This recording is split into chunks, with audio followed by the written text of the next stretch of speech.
Hello and welcome back to Normal Island Live.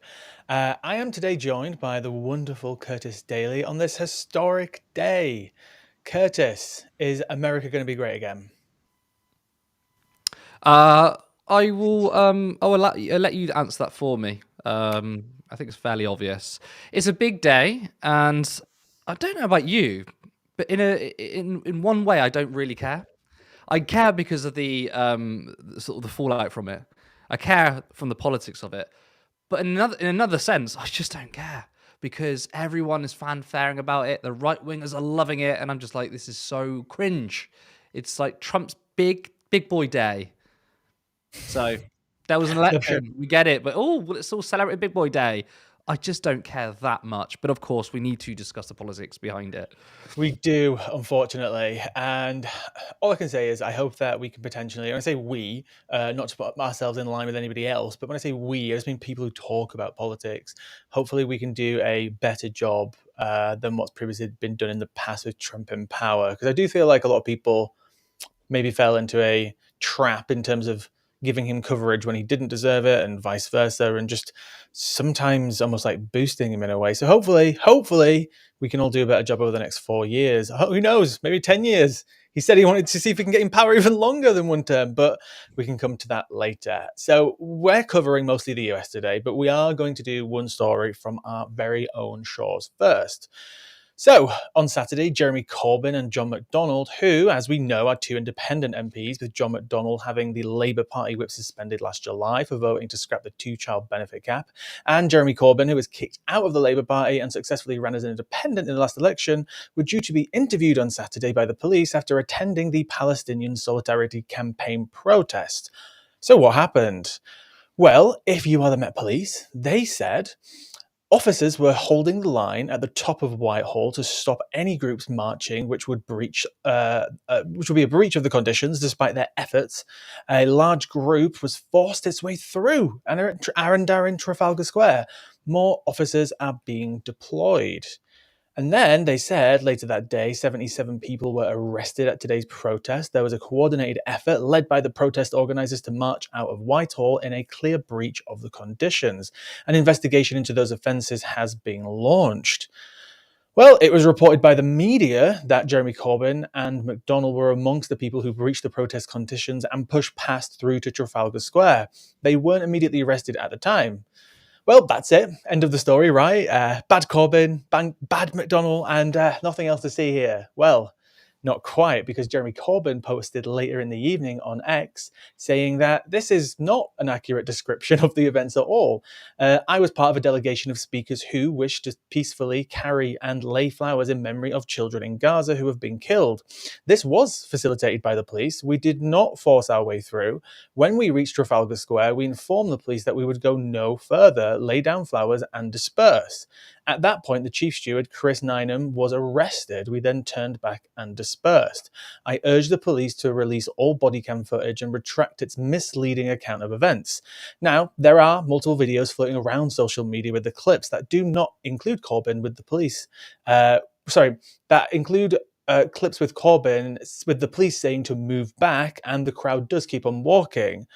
But using language like forces their way through seems a tad aggressive when you actually look at these multiple clips floating around social media. There's not like a rush of people, there's no aggression towards the police. It's just a crowd of very slow walking people. However, until the police release the body cam footage of the discussions that Corbyn has called for, which why wouldn't they? We won't be able to know exactly what happened. But it's worth noting that the Palestinian Solidarity Campaign has a very strong record of having peaceful protests. So they were very confused, as we covered last week, that when the Met tried to originally deny this protest from ever happening, because the protest was planned to start at the BBC in protest of their coverage of the reporting of Gaza. And because the protest passed by a synagogue on the Jewish holy day of Shabbat, which, by the way, happens every Saturday, the Met Police tried to stop the protest from ever happening. Now, there are no reported incidents at the synagogues related to this campaign group, and as we also said last week, they've already carried out protests that passed by the same synagogue in the past, and there's never been any issues. So why deny the protest now. So this protest in the past Saturday was changed to a static protest, meaning it starts and basically just stops pretty much in the same place. There have also been multiple reports from users of social media of the poor behavior from the police even before the protest even started, poor communication from the police, and just really poor organization. And just lots of inconsistency between different conversations that people have had with one group of police officers and then the other. So, Curtis, we were actually there towards the end after your appearance on GB News on Saturday. Did you see very forceful protesters? Mhm. Well, no, I didn't, but of course, I do have to mention that we got out the studio and we wanted to go to the Women's March straight away, and then off the back of that, try and get to the Palestine March. It's London though, so we were delayed and delayed, and by the time we got to the Women's March, it kind of dispersed, and of course, the Palestine March dispersed too. But here's the main thing, Lewis. This all started before the march on Saturday. I was watching Ben Jamal, the Palestine the Palestine Solidarity Campaign coordinator. He went on Navarra Media and he spoke about how there were obstacles from the police from the get-go. And essentially, the Metropolitan Police were trying to move the goalposts. They were saying, okay, well, you can't go to this part of London. And they said, well, we go to this part of London all the time. They said, okay, well, what about this part of London? They said, well, you can't do that because there's going to be cars there. Then they said, oh, well, you can't do this part because it's going to be busy. And Ben Jamal turned around and said, well, these marches, that one, they obviously always disrupt. It's going to be busy because it's a Saturday, but you're not given these kind of stipulations on any other march. And then, of course, there was the sort of row between the Palestine Solidarity Campaign and the police, in terms of the synagogue, as you mentioned. Now, there are multiple examples of marches going. I mean, we say it's past the synagogue. It's still not that close to it. There's no issue. But the police deems it an issue because it was a Palestine Solidarity March, which intrinsically is trying to kind of say that standing up for Palestinians is anti-Semitic without kind of saying it. Now, we also know, because Ben Jamal said it and we see it on social media, that the Board of Deputies coordinated with the Metropolitan Mm-hmm. Police. And clearly they had the police's ear. Because afterwards, when the police basically made it difficult for the Solidarity Campaign, the Board of Deputies on Twitter literally said, oh, we want to thank the police for their coordination. Now, I think it's absolutely undemocratic, and it is also a huge contradiction when you're essentially giving more protest rights to one group over the other. And the Board of Deputies, which, by the way, isn't just a representative example of Jewish people. It is an institution, and it is a pretty much Zionist institution, so it doesn't represent all Jews of the country. You essentially have them who are fairly powerful versus ordinary people who want to march. And that is why we're seeing the sort of headlines come out from Saturday. That is why we're seeing all the issues come out from Saturday, because it was kind of planned from the beginning. There was always going to be some sort of scandal. Now, of course, the media reporting on it has been nothing but disgusting, saying that people broke through near a synagogue, once again trying to create a false narrative that those who turn up to Palestine marches are anti-Semitic. That's why the numbers are high, because it's fueled by hate, not fueled by solidarity, when in fact the march was nowhere near the synagogue. The fact that the synagogue was even brought up is absolutely disgraceful. They shouldn't have linked it because, again, they were so far away. And of course, there's video footage of officers allowing people to go through. And then suddenly the report is people broke through the barriers. It led to people like Jeremy Corbyn and John McDonnell getting arrested. So it is once again a complete smear campaign of ordinary people standing up for Palestinians. Now, I've been to Palestine marches before. I've been to some in Leeds. I've been to one in London. At Preston. I mean, I would say technically in London too. And what you'll find on these marches are ordinary people from all different faiths, all different races, young and old. They just look like the British people, and Did you cut out then? no, sorry, I've got the producer in my ear. Sorry, what was that again?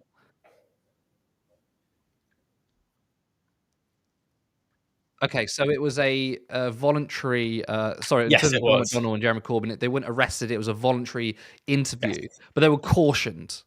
So, besides, the point I'm trying to make though is that when you go to these rallies, if you haven't been before, obviously you're going to expect, oh, these are just hateful people. But no, it is honestly uh, just ordinary people who care, and it's Yeah, it's amazing to see. It's really amazing to see. I actually remember when we were actually walking to go and get some food, as there were people in Trafalgar Square, we can't deny that. And obviously, if they knew that was a breach of the conditions, then, it's not great. However, while I saw people walking through and walking past Trafalgar Square, I saw multiple people going around and handing food to people, handing Yeah. out water and drinks. I personally, again, we weren't there for the entire time. We're not going to say, oh, we were there for 5 minutes, so of course it was peaceful. But I didn't see anything that was particularly disruptive, and I feel Mm. like I don't know, go ahead and put this as an aggressive thing. Constantly shaping this story around the synagogue was quite frustrating because obviously a few hours later, when we got back to my place and we recorded the very odd casual show from Yeah. from my spare room. Also, a lot of people might be saying, "Why is it just Lewis and Curtis lately?" It is just simply the way the schedules have happened. That's why. Yeah. So I hope you don't get sick of seeing us too. But no, it's not just two of us.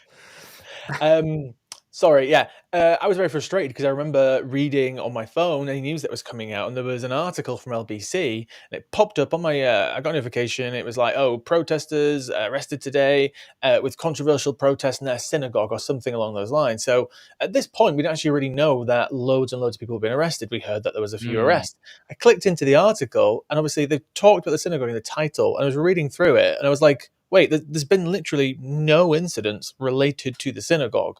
Why is LBC putting their headline, which I'm sorry, we all know, unfortunately, not everybody's always got time to read a full article. yeah, When people see that, they're going to think Palestine protest incident at a synagogue. And that's all they're going to, that's what it's a classic 99% of smear people are going tactic. to see. And it's ridiculous that they covered it, they made the article in that way because you read through the entire article, there's not a single incident in the synagogue. They don't even mention the synagogue again in the entire article, other than to reference that there was controversy about it being near a synagogue. And it's heavily frustrating because when you You go, yeah, go ahead. Oh, sorry, I didn't mean to cut you off there, Lewis, but you also have to mention Terrible. Yeah.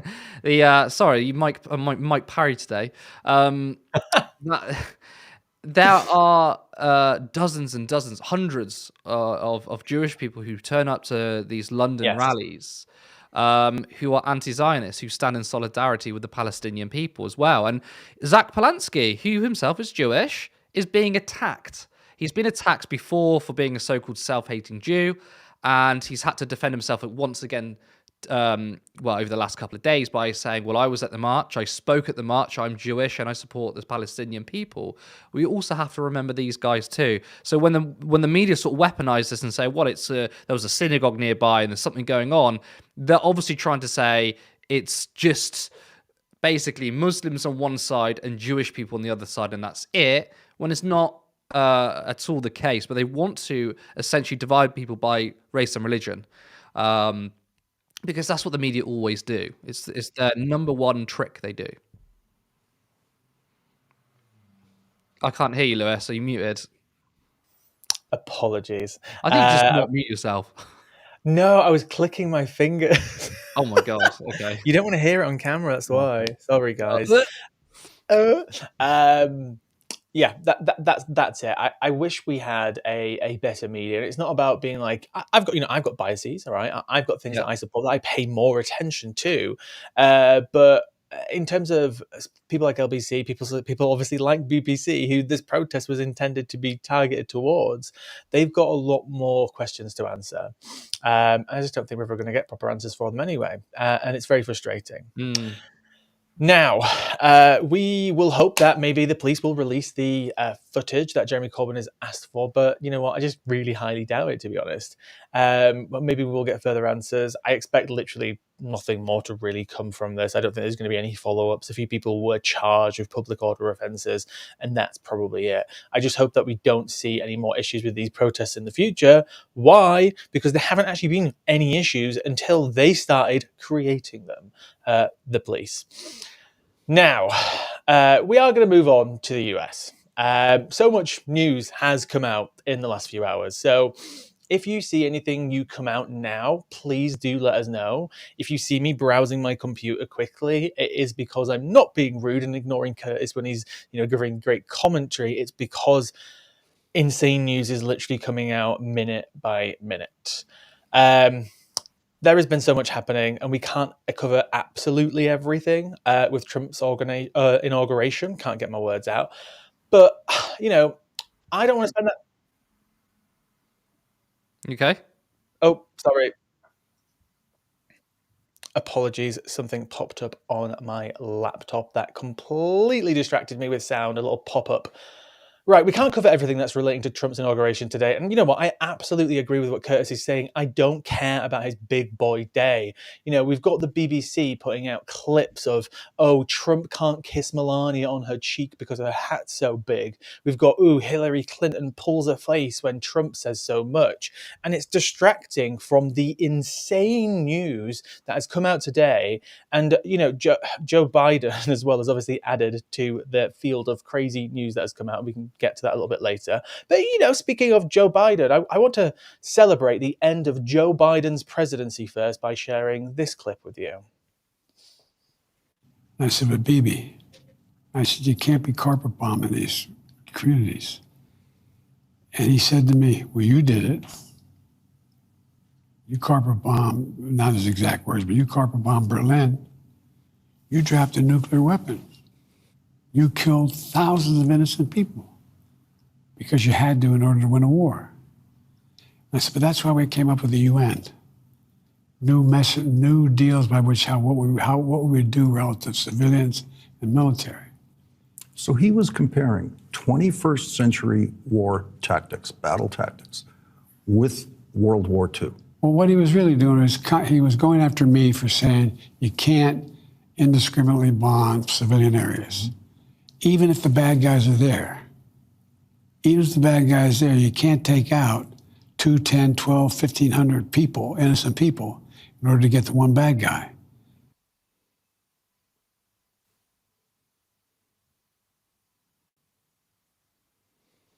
We lost you. We're back.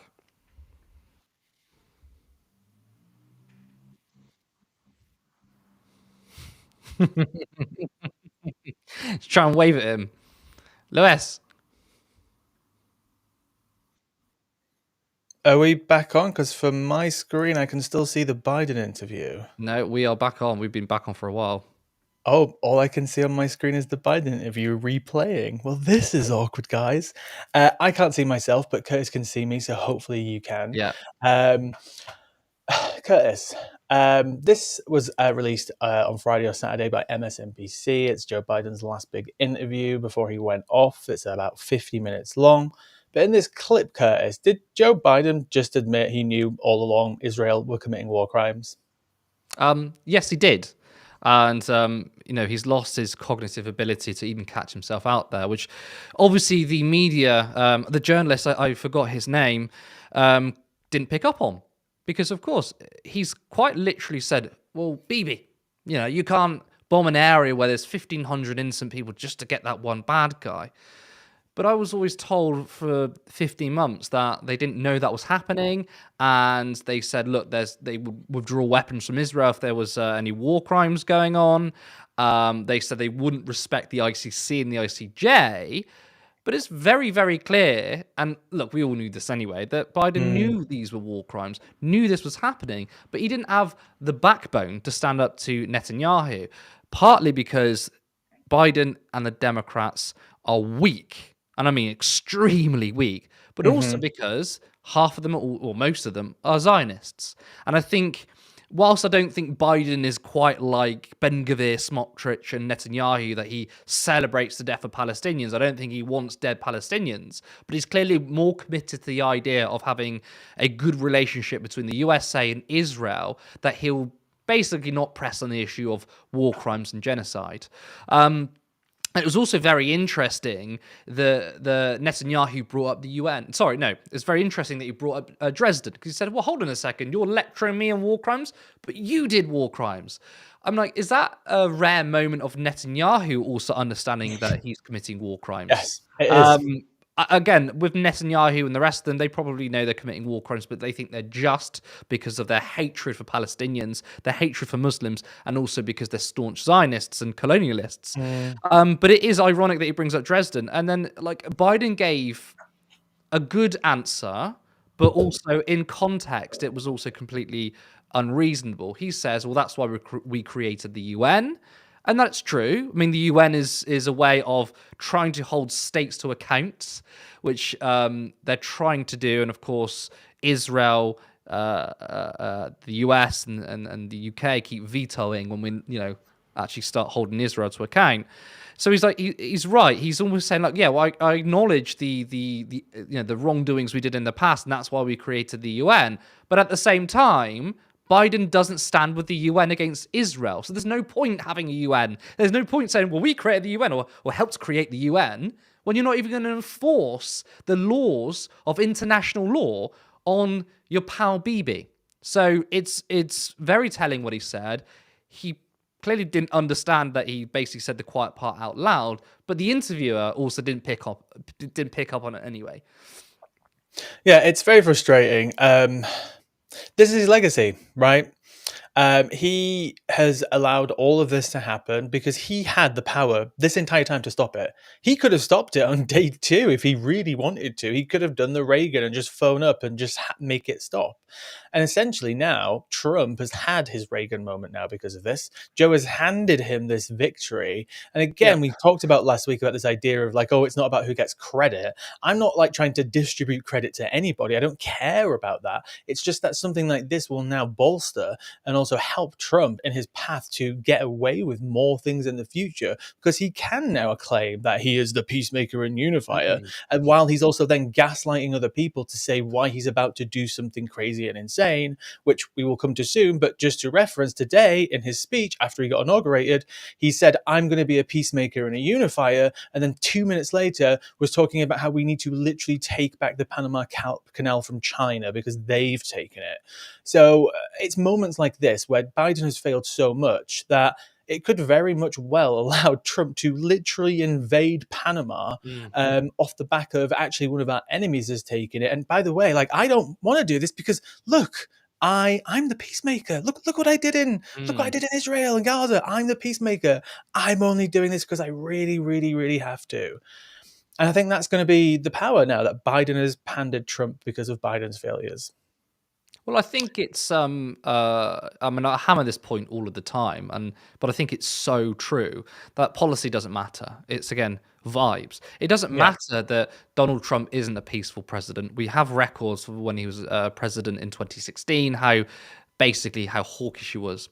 We know now that the people around Donald Trump are not peacemakers; they're also hawkish. And even when he's saying in one sort of, at one point he's saying, "Yes, I'm the peaceful president. I get the ceasefire deal." Was also saying, "I want to annex Greenland, Canada, and the Panama Canal, and the Suez Canal." And he can do this because people aren't paying attention really to policy, and also the media. I mean, we'll talk about the Democrats and how weak they are in a second, but the media is still objectively bad at this because at the end of the day, yes, there are, in America anyway, the context in America is there's a lot of corporate media that backs the Democrats, but really they're beholden to capital, and capital has found its way inside the Democrats and the Republicans, even though more so on the Republicans. So ultimately, push comes to shove, I don't think the media are going to really, really take down Trump, because Trump is the guy that is going to support capital. We see all these rich people bending the knee for Donald Trump. We've even got Bill Gates. Now, I thought Bill Gates was the liberal billionaire. He's a liberal billionaire, by the way. But, you would expect, okay, Bill Gates is a very wealthy man. I'm sure he enjoys his tax cuts, but he's always kind of aligned to more of the Democrats. He's falling behind Trump because capital always follows fascism. So then we get onto the Democrats, and you're quite right. Everything that Donald Trump has done is because the Democrats have basically allowed him to do it. They gave everything on a silver platter for him. Let's talk about TikTok, for example. Both Biden and Trump wanted to ban TikTok. Trump said since 2020, we want to ban TikTok. You've got people like Charlie Kirk, one of the main cultist MAGA people, who's also said we need to ban TikTok because of national security. And now, obviously, clearly, it was coming to the end of Joe Biden's presidency. banning TikTok is not popular whatsoever, especially with young people. Well, then Donald Trump turns around and says, I'm here to save TikTok. And then you get people like Charlie Kirk saying, yeah, let's save TikTok. And of course, yes, these people are barefaced liars, but ultimately the responsibility lies with the Democrats for giving Trump these wins so easily. And again, we're always told that the liberals and the liberal elite and the establishment Democrats or the establishment Labour Party MPs, that they're the grown-ups, they're the smart political operators. They are anything but. Now, I'll say goodbye to Joe Biden, who has just again handed Trump multiple victories to bolster the start of his term. Obviously, Trump has swooped in and saved TikTok. Trump swooped in and did, in fact, help secure the ceasefire as Biden was unwilling to bring the hammer down on Benjamin Netanyahu.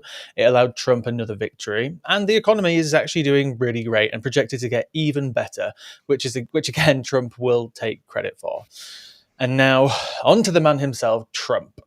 I do, again, want to skip past the talk about all the crappy details that people will talk about in regards to the inauguration. I don't care about who was there and who wasn't and all this type of stuff, because immediately into watching it, especially starting from Donald Trump's speech, we should all be very afraid. Obviously, not just people obviously who are living in the States, of course, they're going to be mostly affected and most immediately affected. But as we all know, whatever happens in America tends to affect the rest of the world. So, if anybody watched the speech, and I'm curious if anybody did watch it all the way through, obviously he had the inaugural speech and then his lovely little speech after, which I'm sure he said more crazy stuff in, but that's when I was prepping for the show and the show started. So again, if anything else has come out, guys, please add it into the comments. If we can bring Curtis back in, please. Curtis. With the speech, obviously, what I noticed from it, we're not going to show clips of the speech, by the way, just because it is quite slow, actually. It was one of those Trump moments. This is what happens with Trump. This is how people have reported on him for years. When Trump goes to a rally, he goes off unhinged and crazy and just says whatever. When he's doing something in front of the entire country, it is usually highly scripted and very practiced. This speech was slow and quite boring, to be honest. However, there's just no point showing the clips. We can just talk about what happened during it. Obviously, there was a massive focus on immigration. But what I tend to notice, I think it was a well put together speech in the sense of how he was bringing people up and down. And what I mean by that, he'd be like, making America great again, immigration, we're in trouble, we want to secure our future and be really safe. And then he'd be like, oh, we're also going to plant a flag on Mars. And then it was like, oh, we're going to make our country great again, get rid of all this DEI, continue to fight against the woke establishment. Oh, and by the way, we're going to rename a mountain. And then it kept doing that. And then it was, oh, now we're renaming the Gulf of Mexico. I thought it was actually quite a clever plan to obviously appeal to his base massively, because it was this idea of all these American patriotic things, because obviously they're the ones who went to the moon first, and it's tying back into that sense of America's the greatest country in the world, we can do anything. But more specifically, the reason why people should be scared is I want to talk about the gender issue first, actually. If anybody hasn't seen the clip specifically, Trump has said that he wants to go back to biological reality. They weren't very specific. Obviously, this was just a speech. So it was quite generic, but some stuff has come out after basically saying that they're going to end biological reality. We still don't know what that means, but it kind of sounds like they might be going back on anybody who has changed their gender in the past and obviously wants to change it in the future, and going back to a system where there will only be two legal genders available, which obviously has massive effects on quite a lot of people across the states. And obviously these types of things have effect everywhere else. As we've seen from America, for me, that is where the trans culture war stuff originated. There's always been questions around it, but that war for me, Curtis, originally started there, and it fanned the flames to everywhere else, and those embers flew over, and they've been burning for a long time now. And that's why it worries me for the future, for other countries as well, because these things can spread fast. Now, Curtis, is this just the start? Do you think this is going to be it? It's just going to be, oh, we're back to two genders? What do you think the complications are here for people who already changed their gender in the US? And what do you think this means moving forward? Just look at 4 more years of this. Well, I find it interesting that they're saying they're going back to two genders because we never really had two genders. And I'll explain. Of course, the consciousness of trans people has been raised, or the consciousness of the rest of us about trans people, about non-binary people has been raised. Of course, just over time, how we once thought we were a society, 100 years ago, we were in a more conservative society where men only married women. And obviously there was the rise of the queer movement, shall we say. And it was never a point where we mandated the law to say there are only two genders. It just meant that still trans people are only a very small minority of the country, but people weren't openly trans. So it wasn't that we ever had laws to stop people being trans. So this isn't going back to anything. This is a new wrinkle, which is what makes it even more authoritarian. Actually, I think in a way, going back to what was before was far better, because I remember seeing clips from the 90s, and obviously this is in the UK context, but you can have it in America, where actually trans people were far more accepted. It was just, okay, you're trans, cool, whatever, move on. So things are getting worse, and it's not even this sort of throwback to what we had before, which is very strange when it appeals to conservatives, because they seem to think that's the case, and it wasn't. If you're asking the question, you kind of made a statement there. Is this going to have a knock-on effect to the UK and elsewhere? Of course it will. We've basically seen a systemic sort of push to Americanize our politics over the last 5 years, I'd say. And that's not just in terms of its politic, it's almost in terms of the visualness of the US style of debates. And I think, once again, GB News is kind of like the Fox News of America. I think there is, it's kind of a long way of saying vibes. So I do think, of course, we are going for our insane moral panic about trans people. We're having our own one, and it's extremely poisonous. And yes, I think it can get far, far worse, given that Trump is going to give other people ideas that we don't even need to just attack people on trans people on rhetoric. We can start now coming in with draconian laws about mandating or saying we are going to go back to biological reality of two genders. Again, it's not even a precedent, because we never had this before. So it's authoritarianism to the max, which again is a huge contradiction to those who call themselves Republicans, because they're the party of freedom, which they never have done. And I expect as well, you might say, well, okay, we've got the Labour Party in government. They're kind of crap. They're neoliberals, but at least they're not Reform or the Conservatives. And I say it doesn't really matter. Policies don't matter to people like Keir Starmer.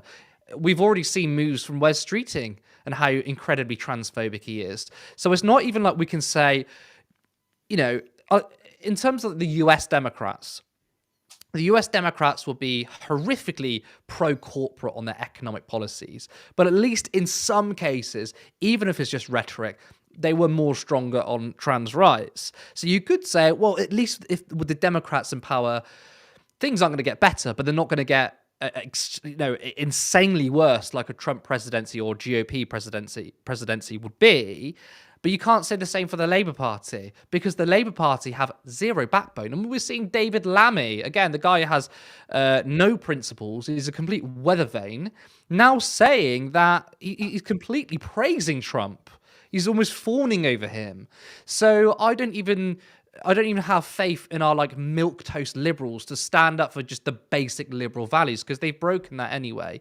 And I do not see them standing up for trans people whatsoever. Again, we've already seen, without any push, that West Street is instituting transphobic policies. Now imagine America, the largest, most powerful country in the world, is giving other countries ideas. The Labour Party will not fight against that. I will be interested to see, because there's going to be an insane amount of court battles over the next few years. Actually, there was breaking news about an hour before Trump's inauguration that multiple organizations have already prepared lawsuits for things that are immediately about to happen, and they've already filed them now that he's now been inaugurated. One is relating to DOGE, the new Department of Government Efficiency, saying it's illegal. What I'm kind of hoping for, call me naive, is that just recently, actually quite a few years ago, the Supreme Court did actually rule to protect a trans person. It was a case, I can't remember the name of the case, perhaps somebody in the comments will actually know it, where a elderly gentleman was at work and they told their boss, I'll be taking some time off because I am transgender and I will be going through the process, and then I'll be coming back and this will be my new name and I hope you can respect that. The person came back to work after some time, and she then was dismissed from work. This went all the way to the Supreme Court. It's actually quite a sad story because the person was quite old. They actually died before the Supreme Court case actually got finalized and released. But they actually chose to protect her and said that this person was discriminated against on the basis of their gender. That is the only bit of hope that I can hold on to, that even though the Supreme Court is massively aligned to Trump and that type of conservatism and other belief systems, that yes, he's going to be doing a lot of crazy stuff, but hopefully there may be some protection out there that's just been recently created with very recent precedent. I mean, I We will don't want to see. call you naive, but I feel like Yeah, you maybe been a bit naive, but maybe hopeful. yeah. But the reason why I say that is because that is one example in the Supreme Court. But going forward, Trump and MAGA are going to have control over everything. In fact, our producer put something in chat if you want to have a look at it. But it's basically some laws are already going to come into effect when it comes to transgender Americans when they're crossing borders. And of course, if they have X as their gender marked on their passports, then they're likely to be kept in custody until they can find an alternative passport. So that's, to me, sounds like a kind of a needle in a haystack of hope. But you mark my words, I mean, they're going to, as Trump has always done, his team around it, but will try and pull every legal lever to get their way. What we do need to essentially rely on, as what we've always relied on when oppressive governments come in, is the people. The Supreme Court will fold, the High Court will fold, the legal system, which is already crumbling, will fold. And the last line of defense are people. This won't last forever. Fascists and fascist governments never last forever. And the reason why is because they're largely incredibly incompetent. Trump and his team are incompetent. From their first term in government, they were terrible. And they're going to collapse in a way over their own weight. And the people on the I would ground. maybe say that you're perhaps been naive now. Maybe. I was going to say that the people will obviously force those cracks in. Now, I don't know how long these tyrannical governments will last, but they never last in the end. I don't know how long, but they are very incompetent. And I think you're right on the theory of like how fascism tends to fall. However, I think the difference is now is that it's well reported on, and it has been repeatedly, that Trump wasn't organized in his first campaign, in his first election, in his first administration. Now they're very well organized. They've in fact got everything organized beforehand, and that's obviously what makes this one more scary. Obviously, because of their belief system and their fascistic ways, I think that there might be points where they're slowed down and infighting might happen.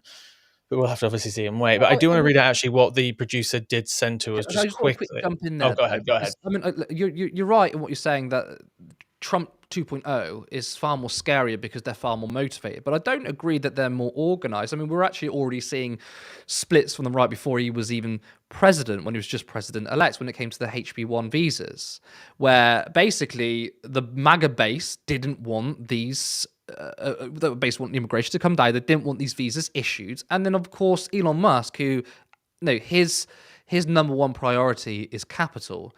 He supports these visas so he can try and basically bring in workers on lower wages to undercut American wages. That's their plan.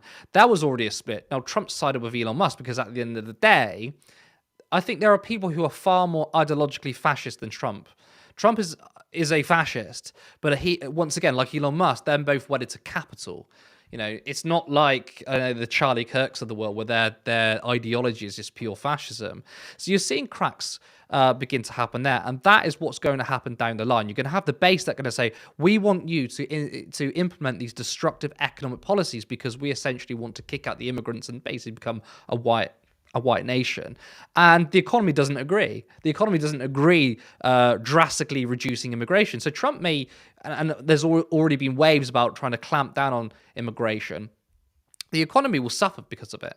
And these fascist ideals, because they're so ridiculous, they, it's an inherent incompetentness to fascism, and reality will set in, and I think the movement will be destroyed. Again, I don't know if it's going to be in one term. By the way, I'm not that naive, but I think reality and fascism are so far apart.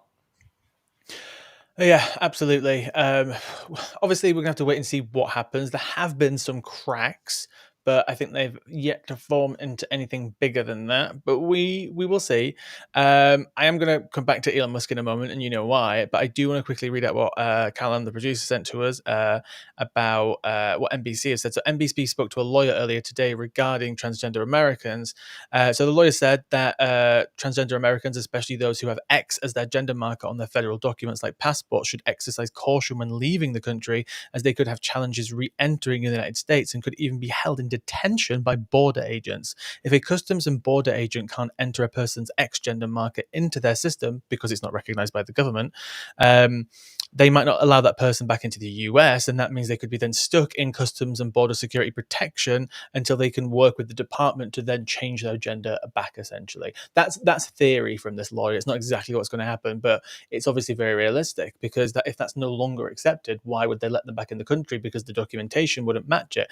And these are the types of things that we've already seen the Trump administration doing, which again I will come to in a moment. I want to mention something that happened just as the show was starting as well. And Edward, you've mentioned it in the chat too, and so have a few other people. I am going to try something we haven't tried before. I'm going to quickly try and share my screen and show you the video that came out just before the show actually started. So it was reported that Elon Musk, just before the show started, was seen doing what appears to be a Nazi salute at a rally. So here's the photo.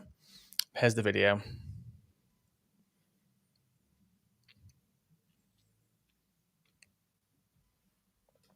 Now,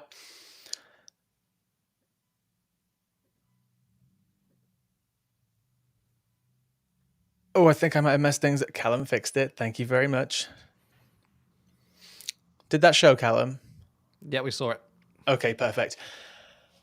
Now, commenters, viewers, what did that look like to you? I really want to know.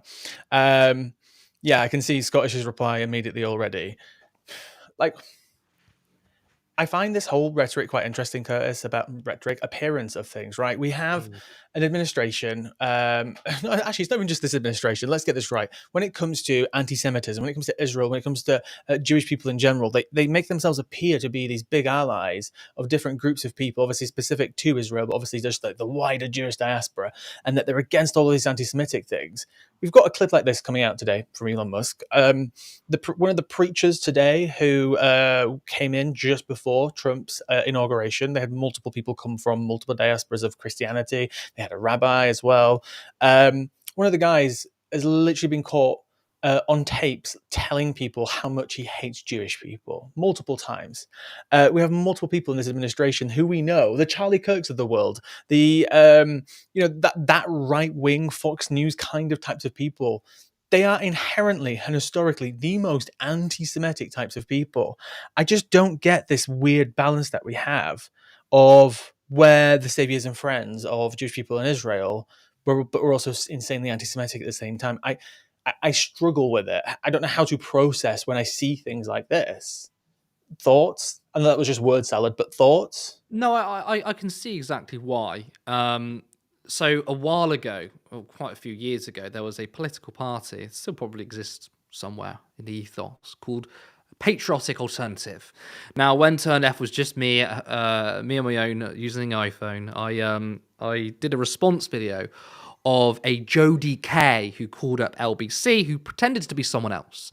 And she pretended just to be a non-political person, and she was worried about demographic changing in terms of ethnicity. And then she started parroting some quite specific lines that white people are going to be a minority by 2066. She was saying stuff like, maybe we need to start doing policies like Israel where they protect their indigenous population. And of course, that's not how an ordinary person would speak. Even an ordinary political person, that's how a fascist would speak. Well, it turned out this person, by the way, her name's JDK, her real name, I can't remember her cover name. She was part of a patriotic political party who are far-right neo-Nazis. And you think, well, hold on a second, they are neo-Nazis, they're anti-Semitic, but they're praising Israel. No, they're not praising Israel because they like Jewish people. They're praising Israel because they like their policies of apartheid and they want to mimic Britain to do the same. So it's essentially using Jewish people to try and mimic an apartheid state. But once we achieve that, or if we achieve that, they will stamp on Jewish people like the rest of us. That's how it always works. You can be a Nazi and be a Zionist. A lot of Zionists are Nazis. In fact, Elon Musk, who has shared Nazi propaganda, he's Multiple allowed times. multiple times. He's allowed Nazi accounts that were suspended back on the platform. One particular account was spreading propaganda about how the Holocaust never happened, who is now still freely on the platform, by the way. Elon Musk spreads the classic, one of the oldest anti-Semitic tropes that Jewish people are facilitating the white genocide in the West. It is literally like the classic anti-Semitic trope. So it's clear that Elon Musk is a neo-Nazi as well. Yet, after all of that, he was invited by Benjamin Netanyahu to go to Israel. So it's also vice versa. It's not neo-Nazis supporting Israel, it's Israeli politicians and Zionists supporting Nazis. Even though you would think, especially some of the Jewish Zionists who would think these people absolutely hate me, their hatred for Palestinian people kind of outweighs that. So there's this kind of split between the far right. One, which is that we would never stand with Israel because it's Jewish people, and that's, you would say it's more consistent. But there's another split on the far right. Those like Tommy Robinson, for example, who's a big Zionist. And it's kind of like almost a temporary sort of understanding between Nazis or neo-Nazis and fascists and Zionists, because they want to copy the policies of Israel and implement it over here. But once we do that, do you think that the Elon Musks of the world who were close with Benjamin Netanyahu are suddenly going to be Bezzy pals after that? I don't think so. But also, let's not forget, just to add on to this as well, is that you've got obviously the drama between Elon and the UK, where he's talking about should we liberate the UK, but then that 2 weeks later then transformed into should we make Europe great again? Yep. And I know obviously he adopts this idea of being a troll and a meme lord, but under the current circumstances, I would accept he's a troll and meme lord if he wasn't in this current circumstance right now, where you've got a guy who's come into power, who's incredibly fascistic, who's incredibly racist, who perpetuates white supremacy, who's surrounded by white supremacists and actual genuine neo-Nazis.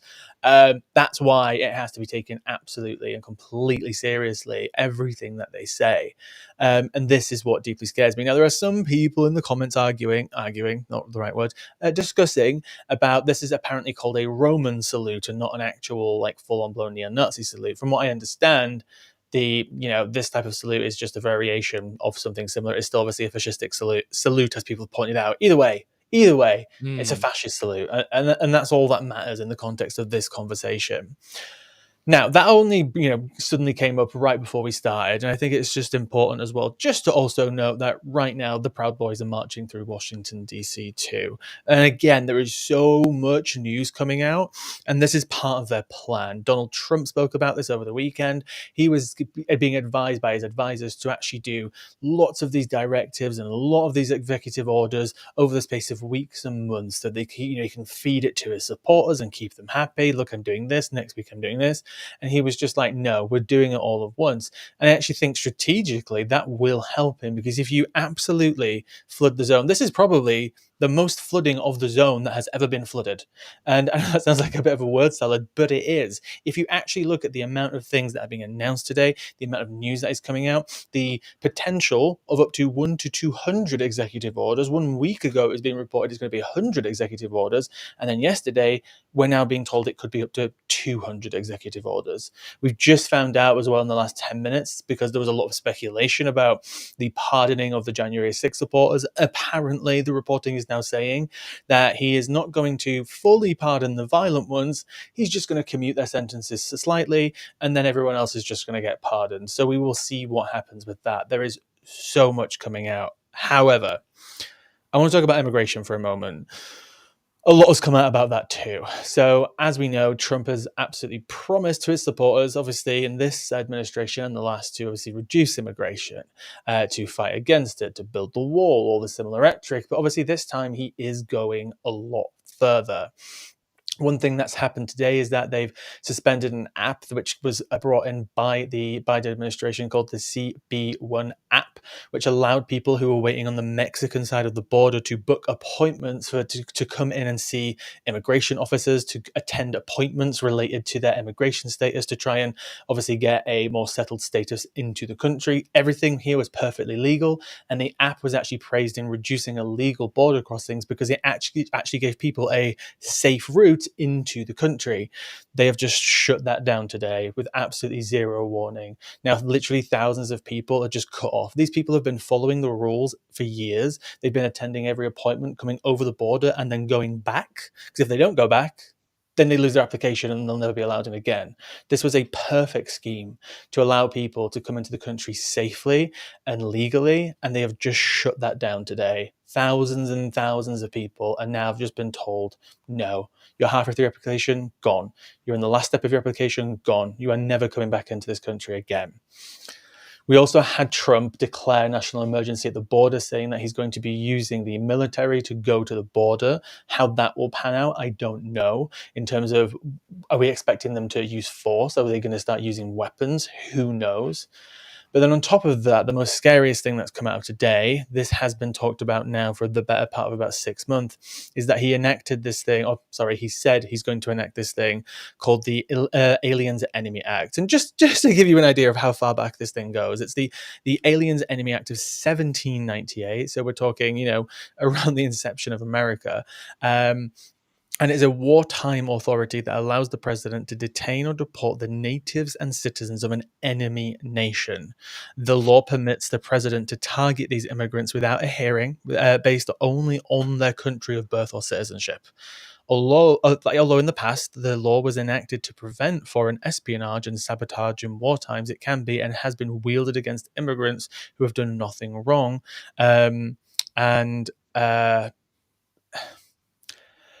Sorry, I'm just literally a bit taken back by all of this, guys. He's basically declaring a wartime situation. He's enacting powers that are to be given under obviously extreme circumstances. These types of powers are what fascists use in different circumstances. We have powers all across different democratic countries where sometimes, we have to curb democratic rights in actual genuine emergencies, actual genuine wartime. And this is what we were always afraid of when it came to Trump and any future dictator or fascist, that they're going to bend the rules when it comes to certain powers. And now we have this. So he's effectively using wartime powers to take on immigration.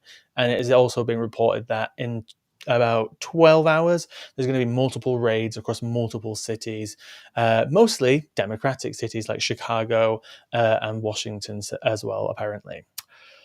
Curtis, lots of little bits of information coming out, drips and drabs. Sorry if everything's not in the perfect order because there is just so much of it. This was always coming, right? This was it. We knew this was going to happen. Oh, absolutely, of course. It's very interesting that he's wanting to use war powers or the military to do this. And he can get away with it because he can basically say, this is a war. This is a war against illegal immigration. So his supporters are going to lap it up, even though you shouldn't be doing this. Of course, yes, he's now going to be doing raids, which is going to rip families apart. Now, you have to understand, whenever we speak to people on the right and we talk about these issues and we say, look, this is just fascism, they'll say, they're not fascists. You call everything far right. He just wants to clamp down on illegal immigration. And we try and make people understand, which is obviously very difficult to do, that it's not just about illegal immigration. That is the starting point. But they'll go further. Then you go after illegal immigration. Then you start going for legal immigration. You start going for people's birthrights.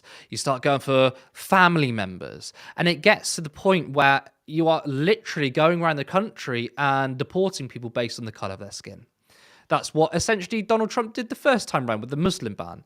So this is not just about, fixing an issue of illegal immigration. The Democrats will do that because they're not, a liberal party. What is very astonishing, and a lot of people will remember this, I didn't remember it because I wasn't born at the time, but I've seen historical videos that at a time when Ronald Reagan, for example, that sort of era of Republicans, they were on the debate stage and they were arguing over each other who was more pro-migration. Ronald Reagan, who was one of the most right-wing governments America's ever had, which started the downfall of the nation with his neoliberalism, was also incredibly pro-migration, and all the other candidates were trying to basically say, no, I'm more liberal with immigration. And now where we're at is basically both the Democrats and Republicans saying, no, we're tough on immigration. But it's all a dog whistle. Again, it starts with illegal immigration, but it's only going to get further. And of course, we knew this from the beginning. Where this goes is it's going to be potentially complete civil unrest. There are going to be protest movements. I mean, we've seen it in the UK, and my full solidarity goes to them, where when there are police vans doing raids, you've got the people on the streets basically acting as a barrier to not take these people away, because illegal or not, these people have been there for years. They've built a community, they've built friends and family. And America is one of the very few nations that historically, at least for the last 50 years, use illegal immigration as a pathway to citizenship. And we talk about the Dreamers Act, for example.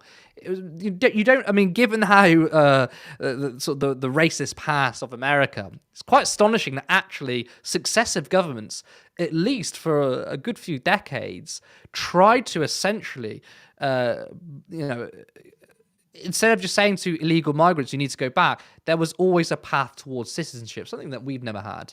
And that's, to me, one of the few positive American sort of parts of their identity. It's something very, very rare, because obviously I think being an American is very different to saying you're British, for example. I mean, being British, you get your citizenship, and obviously you're born for a long, long time, and you see the colour of my skin. I was born here, but I'm very much British. But American, you can step foot in America and be there for one day, and you can be a true American, because it was, America, one of its best qualities is immigration. It's not just for the economy, because immigration is very good for the economy, and the sorts of policies that Trump wants to enact is going to be disastrous. But culturally, think of how amazing American culture is.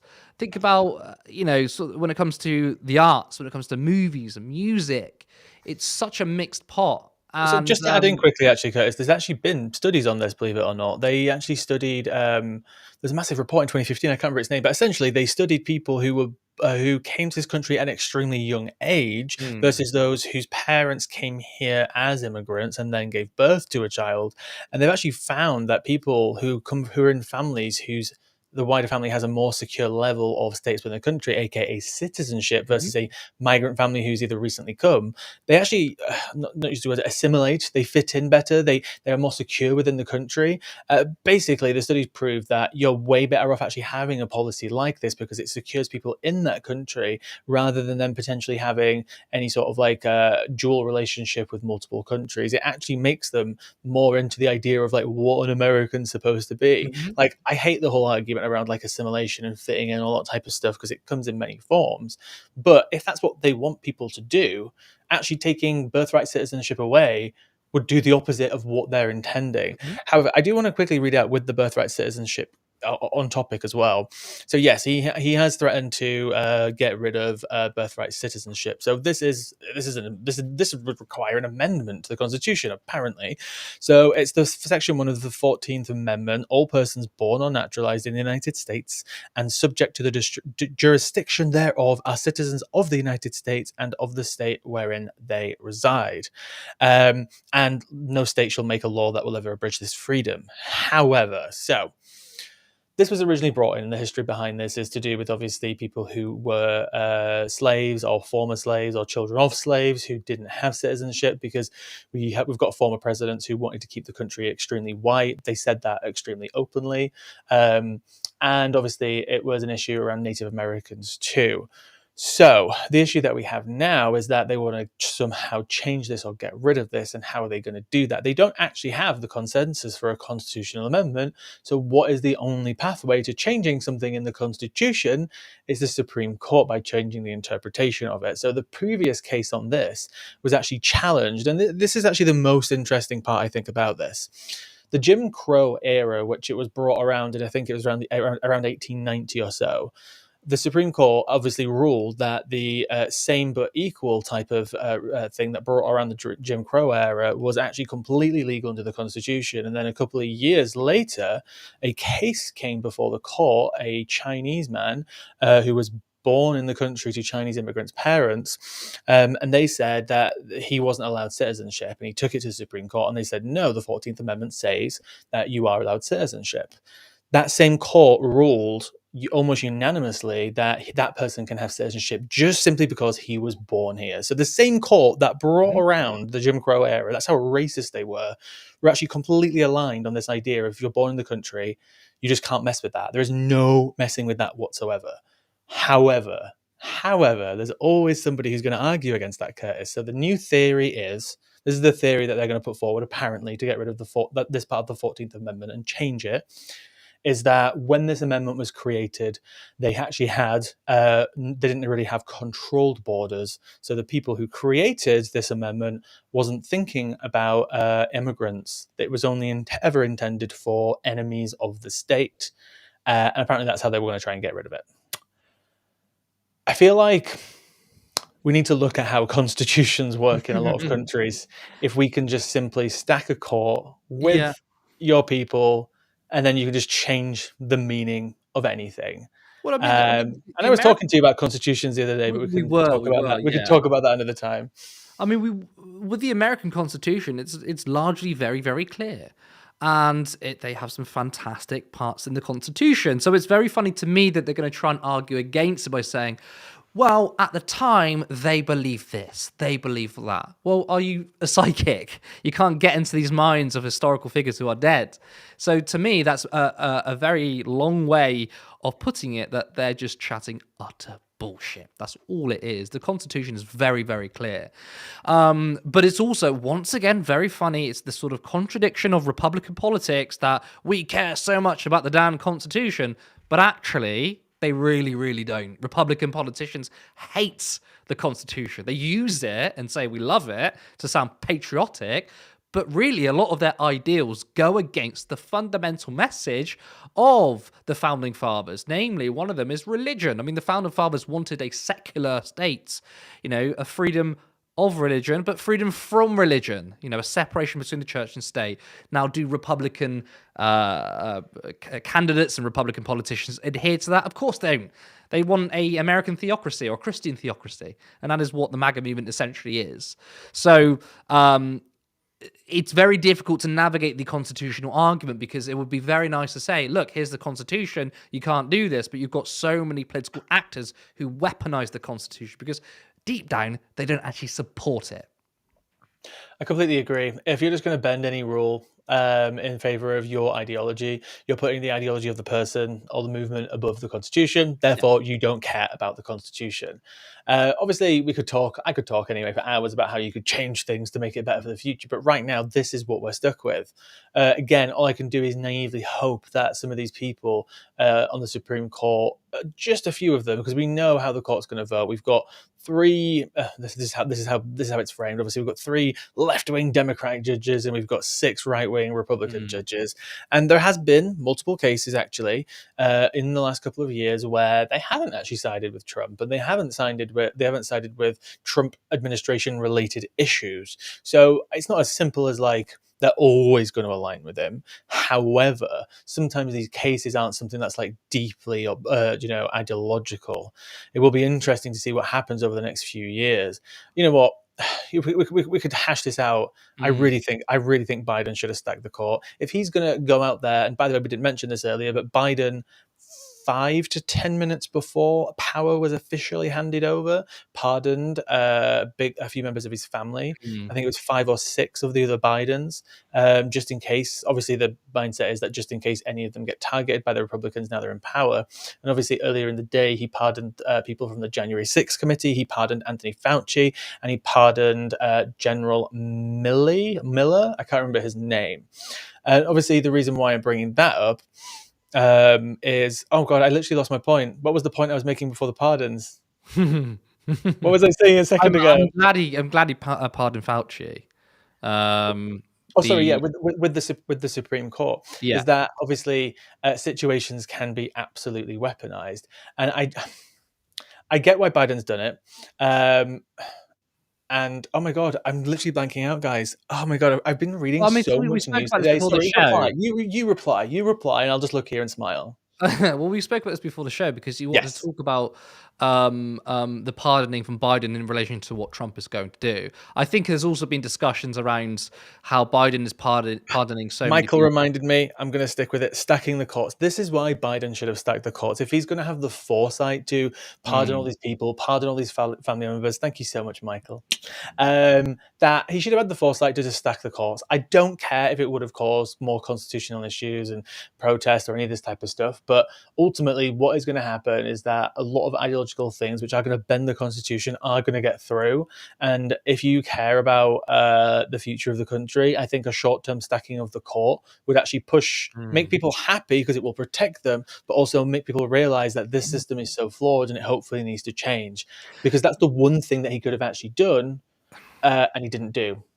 But So the Democrats never do this. They're so weak. You remember, it was RBJ, Ruth Bader Ginsburg, RBG, sorry, yes, who was, she selfishly wanted to carry on, even though she was probably going to die under Trump's administration. She died, and of course, Trump then appointed a Republican Supreme Court nominee. The Democrats try still, after everything, play by the rules. They are so politically inept.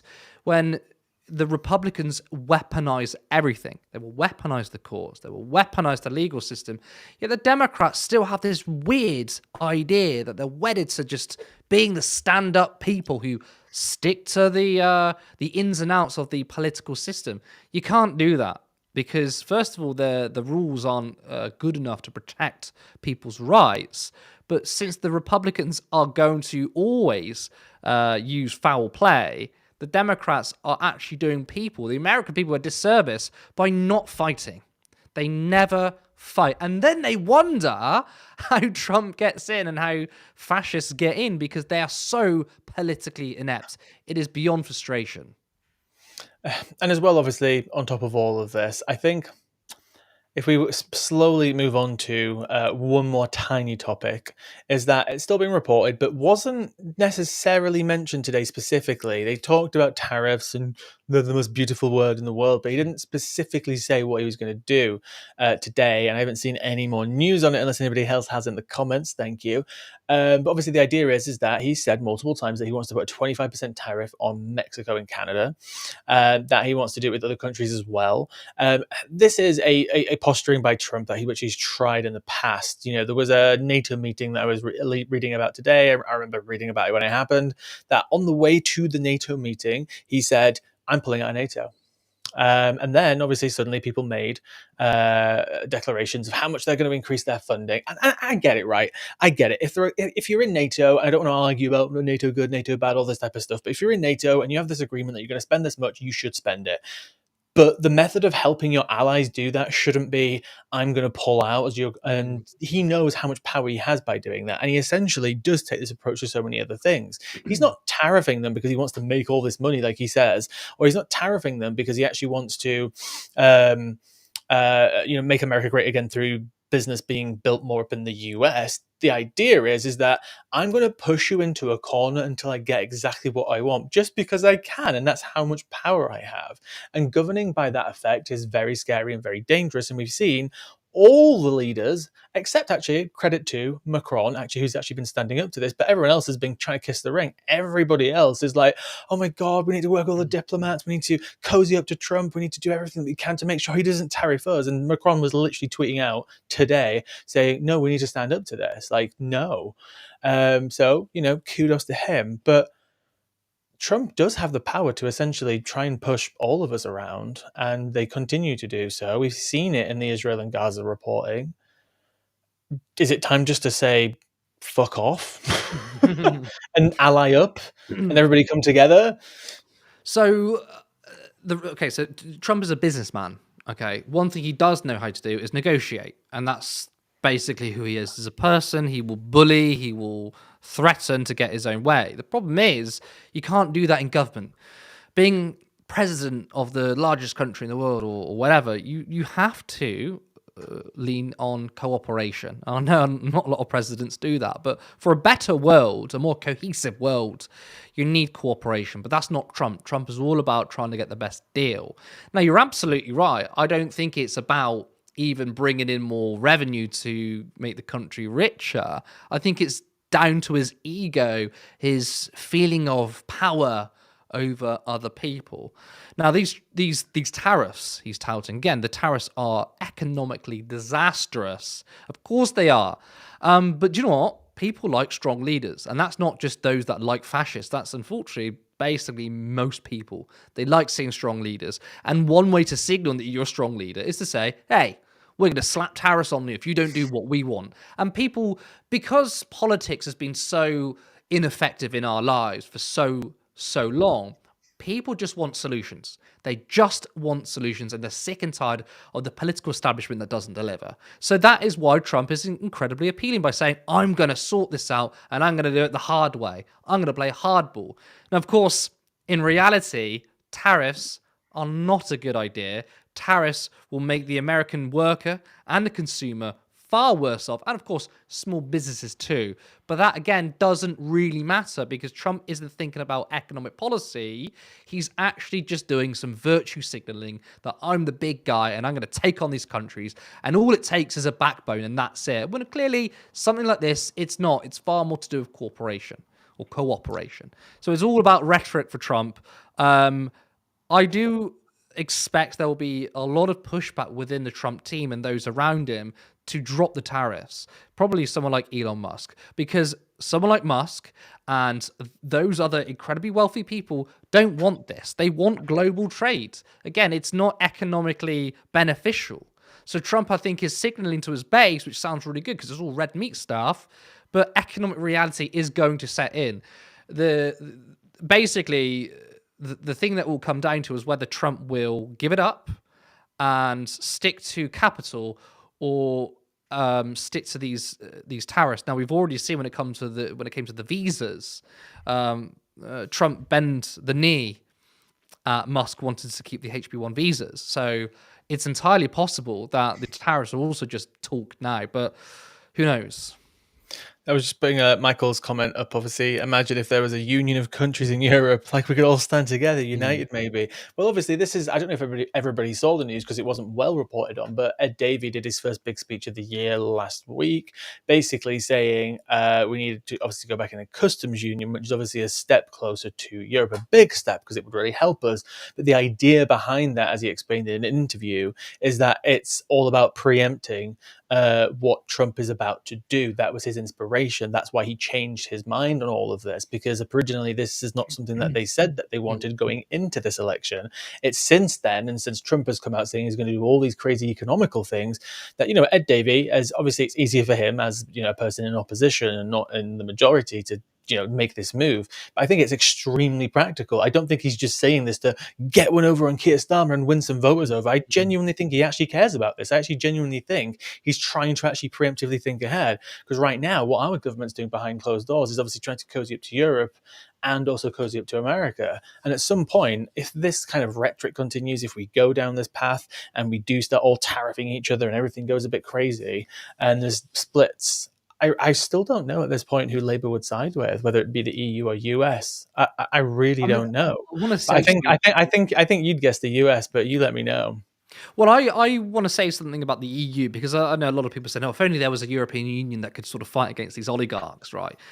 The problem is, it's not just simply about being in the EU. The EU have been utterly politically inept. This is actually all on them as well. We talk about how the Democrats sort of gave everything to Trump. The EU allowed this to happen.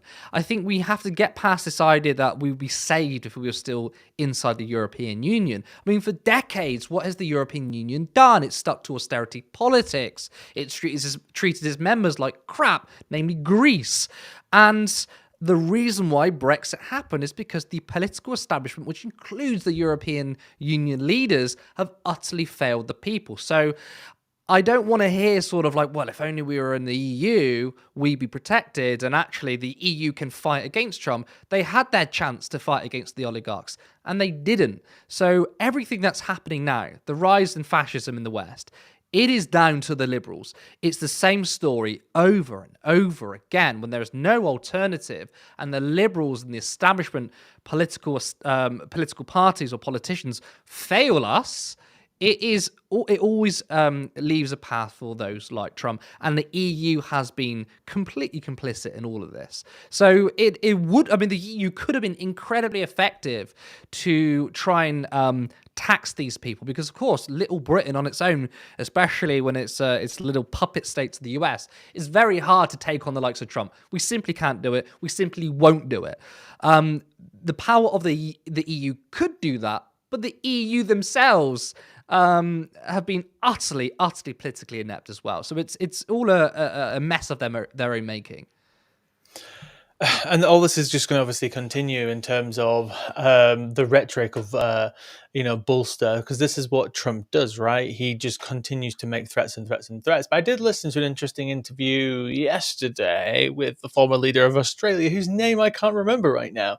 But he basically said that he was fed up of Trump during his premiership, and basically said he's not going to do this thing where he just curtails to anything that he says. And he actually told Trump no, and he really pushed back, and they actually got into it in a bit of a fight. And actually, by going down that path, it actually worked. He said Trump actually respected him. Apparently, some big phone call was leaked where they had this big fight and everything. It was all in the media, but ultimately Trump respected him for that. So there are multiple pathways to actually getting what you want with Trump and standing up for yourself. But because so many people are just willing just to bend over for the US, they're going to go down the arse kissing route, because that's what's more famously reported on, this idea of, calls of Theresa May constantly being reminded, make sure you tell him how good his golf course is and how lovely it is up in his Scottish, got all this type of rhetoric and bullshit of kiss arsing.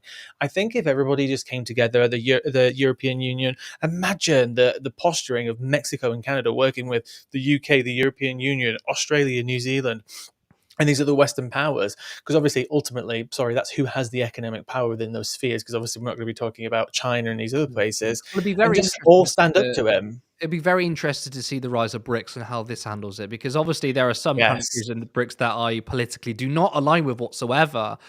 Something needs to challenge the Western hegemony. Sorry. It will be very interesting to see BRICS, and I think it's very needed to counteract the power from the West. And given that the leaders of the West is Trump and Musk, there needs to be another challenge. So that'll be very interesting coming in the next 10, 20 years. I'm almost a little bit excited to see that. But again, it doesn't necessarily mean something better is going to come along, but something needs to challenge Western hegemony. Absolutely. Now, I've just had a little browse. Nothing too insane has come out in the last half an hour, so I think I may leave it there. But I do just want to leave you with one little note, which I kind of find slightly funny, just to end the show on, is that when Trump actually swore the oath today of office, his hand actually wasn't touching the Bible, making him the first president in about 100 years not to do so, which I think in the history of who Trump is and the voters that he has tried to court, I find it quite ironic that he either forgot or purposely, more likely forgot, to actually put his hand on the Bible. But that's it for tonight's show. We will be covering obviously more of Trump in the future. We are going to try and obviously hold Trump accountable in the US and talk about the effects across the rest of the world in a way which is a much improved way from the how people covered it just a few years ago. I feel like a lot of the media attention that he got was more to do with a lot of his, spaffs. Spaff, is that the right word? I don't know. I don't think that's the right word. I can still hear you guys. Gaffs, Not spaffs, not spaff. gaffs, not spaffs. Put that on a Wow. t-shirt. And I feel like we all need to be a little bit more responsible about what we're sharing with Trump, and that includes BBC News, Sky News, all these types of mainstream media outlets who've been posting all the funny moments today, while Trump at the same time is telling transgender people that he's going to be coming after them, that migrants are going to be ripped out of their homes, and that trans people are going to be probably banned from the military, and so on and so on and so on. So let's all try and be more responsible over the next 4 years and about how we talk about this person and how we discuss him. Thank you, Curtis, for being a great guest. And remember, if you haven't already, then like the stream, as it helps with the algorithm. And if you want to see us grow, then you can donate to us by going to turnleftmedia.co.uk/support, where you can support us either with a monthly or any one-off donation and help us become a full-blown media organization. So I'm Lewis, and I will see you next time. Support independent media, support social justice that's there on social media. Thank you. Turn left.